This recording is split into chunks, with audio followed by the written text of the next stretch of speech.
दोस्तों इन्हें कौन नहीं जानता, देश के बहुत बड़े क्रिकेटर रह चुके यूसुफ पठान, जिन्होंने इस साल लोकसभा चुनाव में अपना राजनीतिक डेब्यू किया और लोगों को हैरान कर दिया पश्चिम बंगाल से तृणमूल कांग्रेस के टिकट पे चुनाव जीतकर। दोस्तों वैसे तो यूसुफ पठान गुजरात से आते हैं, गुजरात के ही हैं, लेकिन तृणमूल कांग्रेस ने उनको बहरमपुर से लोकसभा चुनाव लड़वाया और वो जीत भी गए। पहली बार चुनाव लड़ा, पहली बार चुनाव जीत गए। 18वीं लोकसभा में अब वो एक सांसद के तौर पर अपने इलाके की आवाज उठाएंगे। एक बड़ा चेहरा रहे हैं तो जाहिर तौर पर उनका वो स्टार वैल्यू चला, जिसकी वजह से लोगों ने उनको हाथों हाथ लिया। तो यूसुफ पठान ने वडोदरा म्युनिसिपल कॉर्पोरेशन पर, जिसमें बीजेपी का कब्जा है, उन पर बेहद गंभीर आरोप लगाए हैं। यूसुफ पठान ने कहा है कि अगर म्युनिसिपल कॉर्पोरेशन का बस चले तो ये लोग बुलडोजर लेकर आ जाएंगे इनकी प्रॉपर्टी पर। और अब ये पूरा का पूरा मामला हाईकोर्ट तक चला गया है।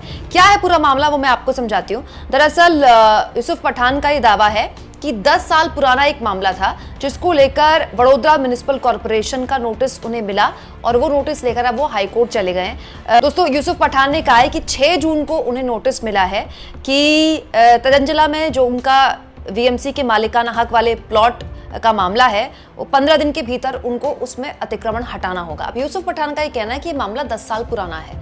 10 साल तक उन्हें कोई नोटिस नहीं मिला, लेकिन जैसे ही उन्होंने एक दूसरे दल से, तृणमूल कांग्रेस विरोधी दल है बीजेपी का, और तृणमूल कांग्रेस के खिलाफ बीजेपी राजनीति करती आई है, यूसुफ पठान का यह दावा है कि क्योंकि उन्होंने दूसरे दल से चुनाव लड़ा और वो जीत गए, इसीलिए उनसे खुन्नस निकाली जा रही है। और इसे लेकर 10 साल पुराने मामले को उनको 6 जून को नोटिस मिला, ठीक तभी जब वो सांसद चुनकर लोकसभा जाने वाले। यूसुफ पठान ने कहना चाहते हैं कि इधर उन्होंने चुनाव जीता और उधर म्युनिसिपल कॉर्पोरेशन ने उनको नोटिस थमा दिया। इस पूरे के पूरे मामले में दोस्तों यूसुफ पठान ने कोर्ट में कहा है कि उन्होंने उस जमीन के लिए 2012 में आवेदन दिया था और कॉर्पोरेशन ने 2014 में दूसरे प्लान का प्रस्ताव दिया था।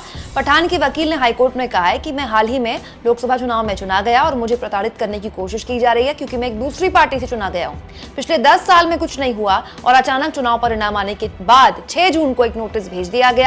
अगर मैंने उनकी मांगे नहीं मानी तो वो बुलडोजर लेकर आ जाएंगे। यूसुफ पठान ये कह रहे हैं कि उनके खिलाफ इस तरह की कार्रवाई हो सकती है।